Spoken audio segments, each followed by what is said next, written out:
नमस्कार साथियों। आज आप सुन रहे हैं कमलेश्वर जी की कहानी राजा निर्वंशिया का दूसरा भाग। पठन शुरू करते हैं। उस दिन के बाद बच्चन सिंह लगभग रोज ही आने जाने लगा। जगपति उसके साथ इधर उधर घूमता भी रहता। बच्चन सिंह के साथ वह जब तक रहता, अजीब सी घुटन उसके दिल को बांध लेती और तभी जीवन की तमाम विषमताएं भी उसकी निगाहों के सामने उभरने लगती। आखिर वह स्वयं एक आदमी है। बेकार यह माना कि उसके सामने पेट पालने की कोई इतनी विकराल समस्या नहीं। वह भूखों नहीं मर रहा, जाड़े में कांप नहीं रहा, पर उसके दो हाथ पैर हैं, शरीर का पिंजरा है जो कुछ मांगता है, कुछ। और वह सोचता, यह कुछ क्या? सुख? शायद हाँ, शायद नहीं। वह तो दुख में भी जी सकने का आदी है, अभावों में जीवित रह सकने का आश्चर्यजनक कीड़ा है। तो फिर वासना? शायद हाँ, शायद नहीं। चंदा का शरीर लेकर उसने यह क्षणिकता को भी देखा है। तो फिर धन? शायद हाँ, शायद नहीं। उसने धन के लिए अपने को खपाया है, पर वह भी तो उस अदृश्य प्यास को बुझा नहीं पाया। तो फिर क्या?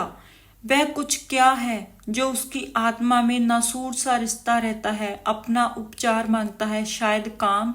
हाँ, यही, बिल्कुल यही, जो उसके जीवन की घड़ियों को निपट सुनाना छोड़े, जिसमें वह अपनी शक्ति लगा सके, अपना मन डुबो सके, अपने को सार्थक अनुभव कर सकने, चाहे उसमें सुख हो या दुख, आरक्षा हो या सुरक्षा, शोषण हो या पोषण। उसे सिर्फ काम चाहिए, करने के लिए कुछ चाहिए। यही तो उसकी प्राकृत आवश्यकता है, पहली और आखिरी मांग। क्योंकि वह उस घर में नहीं पैदा हुआ जहां सिर्फ जवान हिलाकर शासन करने वाले होते हैं। वह उस घर में भी नहीं पैदा हुआ जहां सिर्फ मांग कर जीने वाले होते हैं। वह उस घर का है जो सिर्फ काम करना जानता है। काम ही उसकी आस है, सिर्फ वह काम चाहता है, काम। और एक दिन उसकी काम धाम की समस्या भी हल हो गई। तालाब वाले ऊंचे मैदान के दक्षिण ओर जगपति की लकड़ी की टाल खुल गई, बोर्ड तक टंग गया। टाल की जमीन पर लक्ष्मी पूजन भी हो गया, हवन भी हुआ। लकड़ी की कोई कमी नहीं थी। गांव से आने वाली गाड़ियों को इस कारोबार में पैरे हुए आदमियों की मदद से मोल तोल करवा के वहां गिरवा दिया गया। गांठें एक और रखी गई, चैलों का चट्ठा करीने से लग गया और गुद्दे चीरने के लिए डाल दिए गए। 2-3 गाड़ियों को सौदा करके टाल चालू कर दी गई। भविष्य में स्वयं पेड़ खरीद कर काटने का तय कर दिया गया। बड़ी बड़ी स्कीमें बनी कि किस तरह जलाने वाली लकड़ी के बढ़ाते बढ़ाते एक दिन इमारती लकड़ी की कोठी बनेगी, चीरने की नई मशीन लगेगी। कारोबार बढ़ जाने पर बच्चन सिंह भी नौकरी छोड़कर उसी में लग जाएगा। और उसने महसूस किया कि वह काम में लग गया है। अब 24 घंटे उसके सामने काम है। उसके समय का उपयोग है। दिन भर में वह 1 घंटे के लिए किसी का मित्र हो सकता है, कुछ देर के लिए वह पति हो सकता है, पर बाकी समय, दिन और रात के बाकी घंटे, उन घंटों के अभाव को सिर्फ उसका अपना काम ही भर सकता है। और अब वह शानदार कामदार था।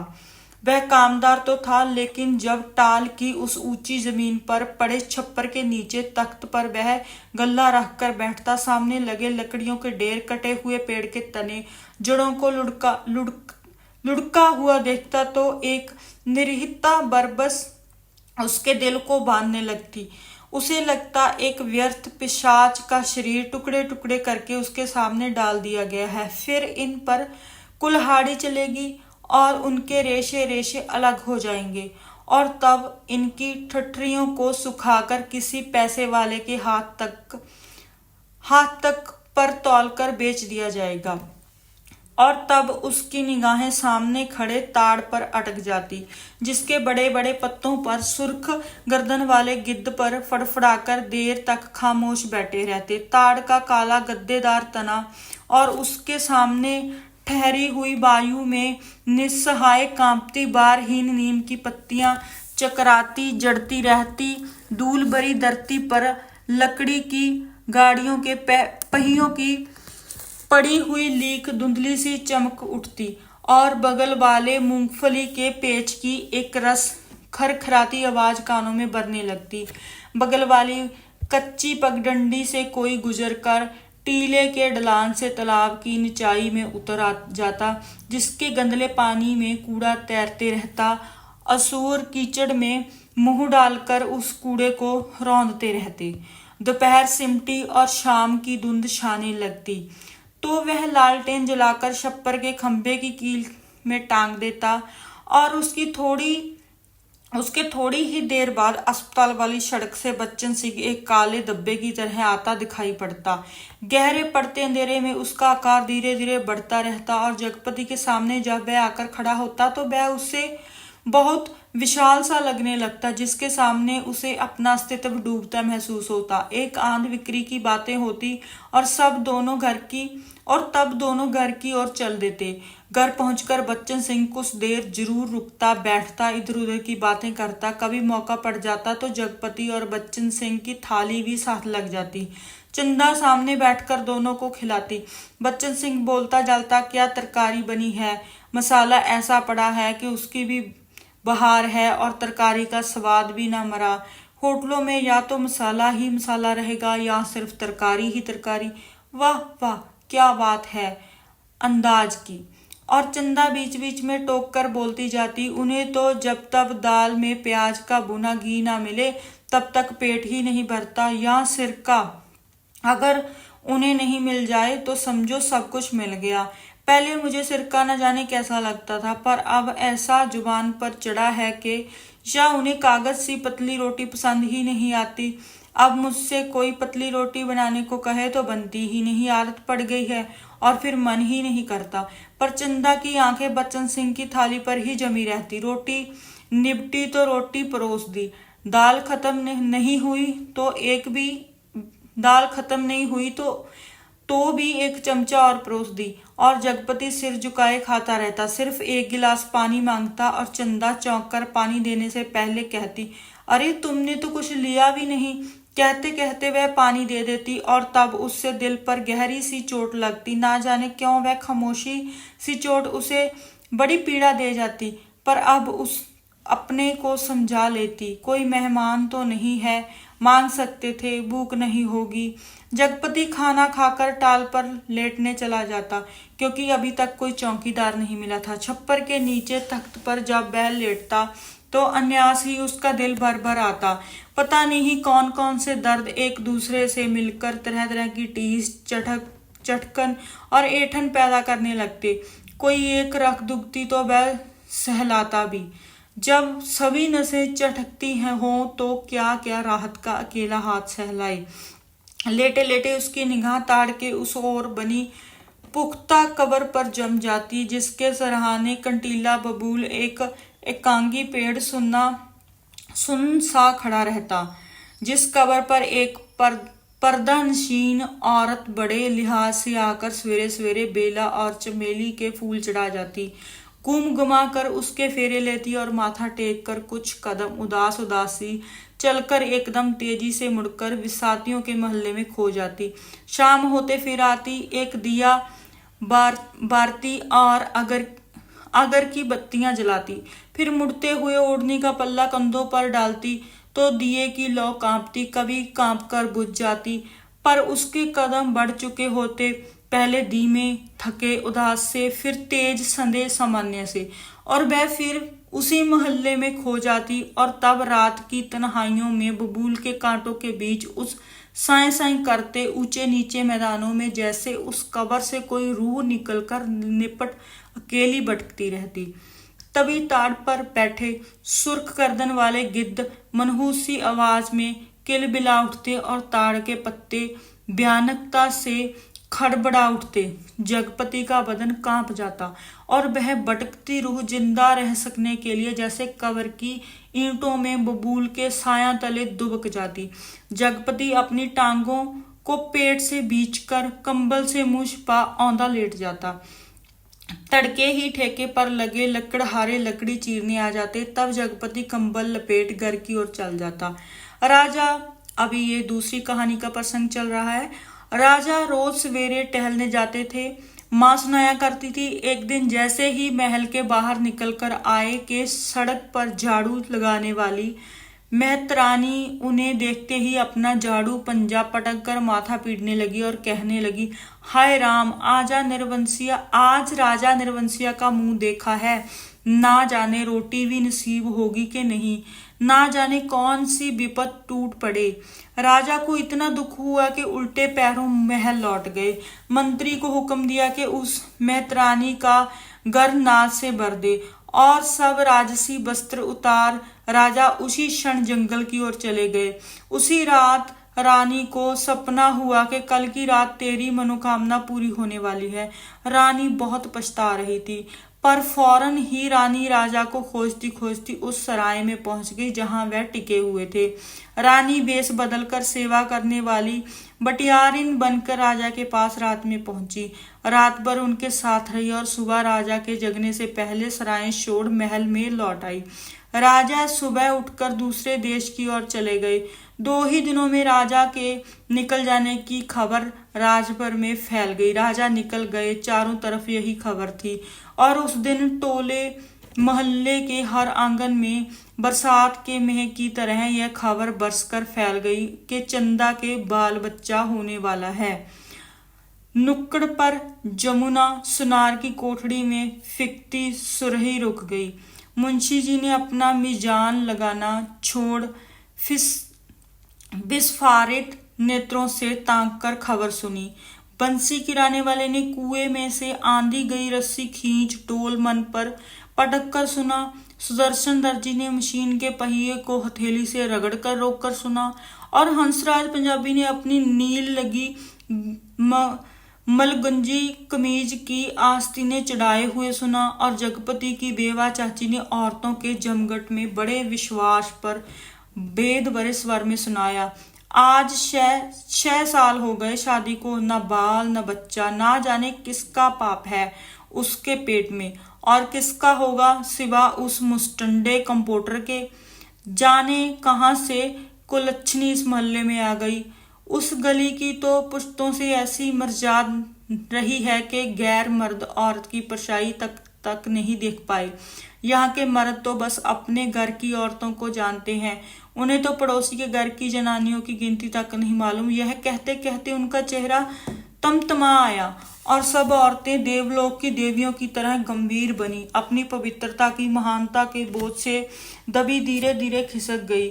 सुबह यह खबर फैलने से पहले जगपति टाल पर चला गया था, पर सुनी उसने भी आज ही थी। दिन भर वह वक्त पर कोने की और मुंह किए पड़ा रहा, ना ठेके की लकड़ियां चिरवाई, ना बिक्री की ओर ध्यान दिया, ना दोपहर का खाना खाने घर ही गया। जब रात अच्छी तरह फैल गई, वह हिंसक पशु की भांति उठा। उसने अपनी अंगुलियां चटकाई, मुट्ठी बांधकर बाह का जोर देखा तो नसें तनी और बाह में कठोर कंपन सा हुआ। उसने 3-4 पूरी सांसें खींची और मजबूत कदमों से घर की ओर चल पड़ा। मैदान खत्म हुआ, कंकड़ की सड़क आई, सड़क खत्म हुई तो गली आई, पर गली के अंधेरे में घुसते वह सहम गया, जैसे किसी ने अदृश्य हाथों से उसे पकड़कर सारा रक्त निचोड़ लिया। उसकी फटी हुई शक्ति की नस पर हिम शीतल होंठ रखकर सारा रस चूस लिया और गली के अंधेरे की हिकारत भरी कालिख और भी भारी हो गई, जिसमें घुसने से उसकी सांस रुक जाएगी, घुट जाएगी। वह पीछे मुड़ा पर रुक गया। फिर कुछ संयत होकर वह चोरों की तरह निःशब्द कदमों से किसी तरह घर की भीतरी देहरी तक पहुंच गया। दाई और की रसोई वाली दहलीज में कुप्पी टिमटिमा रही थी और चंदा अस्त व्यस्त सी दीवार से सिर टेके शायद आसमान निहारते निहारते सो गई थी।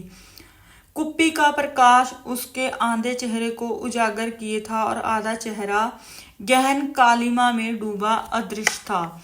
वह खामोशी से खड़ा ताकता रहा। चंदा के चेहरे पर नारीत्व की प्रौढ़ता आज उसे दिखाई दी। चेहरे की सारी कमनीयता ना जाने कहाँ खो गई थी।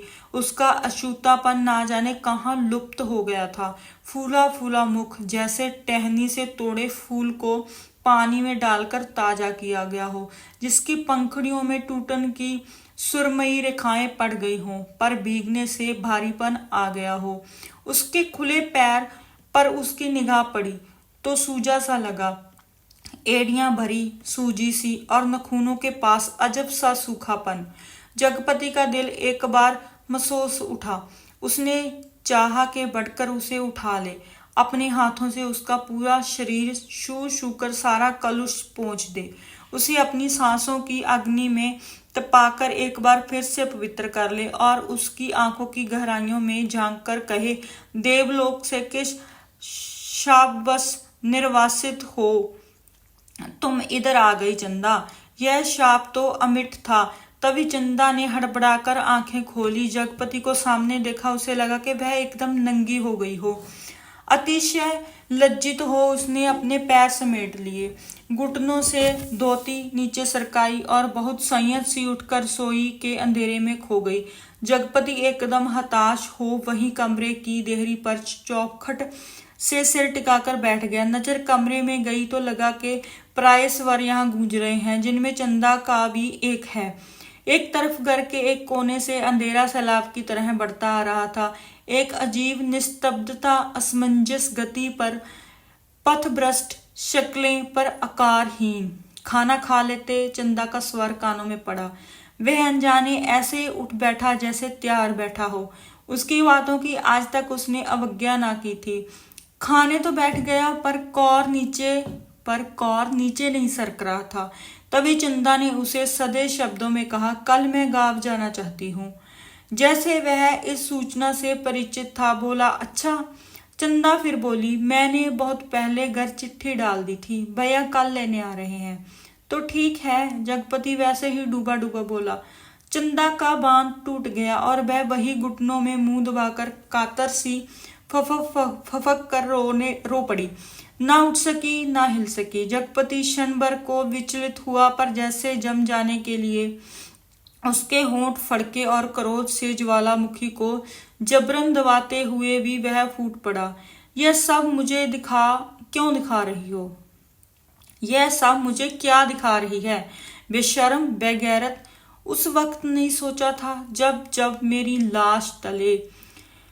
तब की बात झूठ है। सिसकियों के बीच चंदा का स्वर फूटा, लेकिन जब तुमने मुझे बेच दिया। एक भरपूर हाथ चंदा की कनपटी पर आग सुलगाता पड़ा और जगपति अपनी हथेली दूसरी ते दबाता खाना छोड़कर कोठरी में घुस गया और रात भर कुंडी चढ़ाए उसी कालिक में घुटता रहा। दूसरे दिन चंदा घर छोड़कर अपने गांव चली गई। जगपति पूरा दिन और रात टाल पर ही काट देता, उसी वीराने में, तालाब के बगल, कवर, बबूल और ताड़ के पड़ोस में। पर मन मुर्दा हो गया था। जबरदस्ती वह अपने को वहीं रोके रहता। उसका दिल होता कहीं निकल जाए, पर ऐसी कमजोरी उसके तन और मन को खोखला कर गई थी कि चाहने पर भी वह जा ना पाता। हिकारत भरी नजरें सहता पर वहीं पड़ा रहता। काफी दिनों बाद जब नहीं रह गया तो एक दिन जगपति घर पर ताला लगा नजदीक के गांव में लकड़ी काटने चला गया। उसे लग रहा था कि अब वह पंगु हो गया है, बिल्कुल लंगड़ा, एक रेंगता कीड़ा जिसके ना आंख है, ना कान है, ना मन, ना इच्छा। वह उस बाग में पहुंच गया जहां खरीदे पेड़ कटने थे। दो आरे वालों ने पतले पेड़ के तले पर आरा रखा और कर्र कर्र का आबाद शोर शुरू हो गया। दूसरे पेड़ पर बन्ने और शकुरे की कुल्हाड़ी बज रही थी और गांव के दूर उस बाग में एक लयपूर्ण शोर शुरू हो गया। जड़ पर कुल्हाड़ी पड़ती तो पूरा पेड़ थर्रा जाता। करीब के खेत की मेंढ पर बैठे जगपति का शरीर भी जैसे कांप उठता। चंदा ने कहा था, लेकिन जब तुमने मुझे बेच दिया, क्या वह ठीक कहती है? क्या बच्चन सिंह ने टाल के लिए जो रुपए दिए थे उसका ब्याज इधर चुकता हुआ? क्या सिर्फ वही रुपए आग बन गए जिसकी आंच में उसकी सहनशीलता, विश्वास और आदर्श मोम से पिघल गए? शकुरे बाग से लगे दड़े पर से किसी ने आवाज लगाई। शकुरे ने कुल्हाड़ी रोककर वहीं से हाँक लगाई। कोने के खेत से लीक बनी है, जरा मेड़ मारकर नंगा ला गाड़ी। जगपति का ध्यान भंग हुआ। उसने मुड़कर दड़े पर आंखें गड़ाई। 2 भैंसा गाड़ियां लकड़ी भरने के लिए आ पहुंची थी। शकूरे ने जगपति के पास आकर कहा, एक गाड़ी का बुर्त तो हो गया, बल्कि 1.5 का। अब इस पतरिया पेड़ को ना छांट दें। जगपति ने उस पेड़ की ओर देखा जिसे काटने के लिए शकूरे ने इशारा किया था। पेड़ की शाख हरी पत्तियों से भरी थी। वह बोला, अरे यह तो हरा है, अभी इसे छोड़ दो। हरा होने से क्या, उखड़ तो गया है, न फूल का न फल का। अब कौन इसमें फल फूल आएंगे, 4 दिन में पत्ती जर जाएगी। शकूरे ने पेड़ की ओर देखते हुए उस्तादी अंदाज में कहा, जैसा ठीक समझो तुम। जगपति ने कहा और उठकर मेड़ पक्के कुएं पर पानी पीने चला गया। दोपहर डलते गाड़ियां भरकर तैयार हुई और शहर की ओर खाना रवाना हो गई। जगपति को उनके साथ आना पड़ा। गाड़ियां लकड़ी से लदी शहर की ओर चली जा रही थी और जगपति गर्दन झुकाए कच्ची सड़क की धूल में डूबा बारीक कदमों से धीरे धीरे उन्हीं की बजती घंटियों के साथ निर्जीव सा बढ़ता जा रहा था। कई बरस बाद राजा परदेश, ये दूसरी कहानी का प्रसंग है। कई बरस बाद राजा परदेश से बहुत सा धन कमाकर गाड़ी में लादकर अपने देश की ओर लौटे। माँ सुनाया करती थी, राजा की गाड़ी का पहिया महल से कुछ दूर पतेल की झाड़ी में उलझ गया। हर तरह कोशिश की पर पहिया ना निकला। तब एक पंडित ने बताया कि सकट के दिन का अजन्मा बालक अगर अपने घर की सुपारी लाकर उसमें छुआ दे तो पहिया निकल जाएगा। वहीं 2 बालक खेल रहे थे। उन्होंने यह सुना तो कूदकर पहुंचे और कहने लगे कि हमारी पैदाइश सकट की है, पर सुपारी तब लाएंगे जब तुम आधा धन देने का वादा करो। राजा ने यह बात मान ली। बालक दौड़े दौड़े घर गए, सुपारी लाकर छुआ दी, फिर घर का रास्ता बताने आगे आगे चले। आखिर गाड़ी महल के सामने उन्होंने रोक ली। राजा को बड़ा आश्चर्य हुआ कि हमारे ही महल में ये बालक कहाँ से आ गए। भीतर पहुंचे तो रानी खुशी से बेहाल हो गई, पर राजा ने पहले उन बालकों के बारे में पूछा तो रानी ने कहा, ये दोनों बालक उन्हीं के राजकुमार हैं। राजा को विश्वास नहीं हुआ। रानी बहुत दुखी हुई। अभी ये जगपति की कहानी का प्रसंग है। गाड़ियां जब टाल पर आकर लगी और जगपति तख्त पर हाथ पैर ढीले करके बैठ गया तो पगडंडी से गुजरते मुंशी जी ने उसके पास आकर बताया, अभी उस दिन वसूली में तुम्हारी ससुराल के नजदीक गांव में जाना हुआ तो पता लगा 15-20 दिन हुए चंदा के लड़का हुआ। और फिर जैसे मोहल्ले में सुनी सुनाई बातों पर पर्दा डालते हुए बोले, भगवान के राज में देर है अंधेर नहीं जगपति भैया। जगपति ने सुना तो पहले उसने गहरी नजरों से मुंशी जी को ताका, पर वह उनके तीर का निशाना ठीक ठीक नहीं खोज पाया। पर सब कुछ सहन करते हुए बोला, देर और अंधेर दोनों है। अंधेर तो सरासर है, तिरिया चरित्र है सब। बड़े बड़े हार गए। कहते कहते मुंशी जी रुक गए, पर कुछ इस तरह जैसे कोई बड़ी बेद बड़ी बात है जिसे उनकी गोल होती हुई आंखें समझा देगी। जगपति मुंशी जी की तरफ ताकता रह गया। मिनट भर मनहूस सा मौन छाया रहा। उसे तोड़ते हुए मुंशी जी बड़ी दर्द भरी आवाज में बोले, सुन लो। सुन तो लिया होगा तुमने। क्या कहने को जगपति कह गया, पर उसे लगा कि अभी मुंशी जी उस गांव में फैली बातों को ही बड़ी बेदर्दी से कह डालेंगे। उसने नाहक पूछा। तभी मुंशी जी ने उसकी नाक के पास मुंह ले जाते हुए कहा, चंदा दूसरे के घर बैठ रही है, कोई मधुसूदन है वहीं का, पर बच्चा दीवार बन गया है। चाहते तो वो यही है कि मर जाए तो रास्ता खुले, पर राम जी की मर्जी। सुना है बच्चे रहते भी वह चंदा को बैठाने को तैयार है। जगपति की सांस गले में अटक कर रह गई। बस आंखें मुंशी जी के चेहरे पर पथराई सी जड़ी थी। मुंशी जी बोले, अदालत से बच्चा तुम्हें मिल सकता है, अब काहे का शर्म लिहाज। अपना कहकर किस मुंह से मांगू बाबा, हर तरफ तो कर्ज से दबा हूं, तन से, मन से, पैसे से, इज्जत से। किसके बल पर दुनिया संजोने की कोशिश करूं। कहते कहते वह अपने में खो गया। मुंशी जी वहीं बैठ गए। जब रात झुकाई तो जगपति के साथ ही मुंशी जी उठे। उसके कंधे पर हाथ रखे वह उसे गली तक लाए। अपनी कोठरी आने पर पीठ सहलाकर उन्होंने उसे छोड़ दिया। वह गर्दन झुकाए गली के अंधेरे में इन्हीं ख्यालों में डूबा ऐसे चला आया जैसे कुछ हुआ ही ना हो।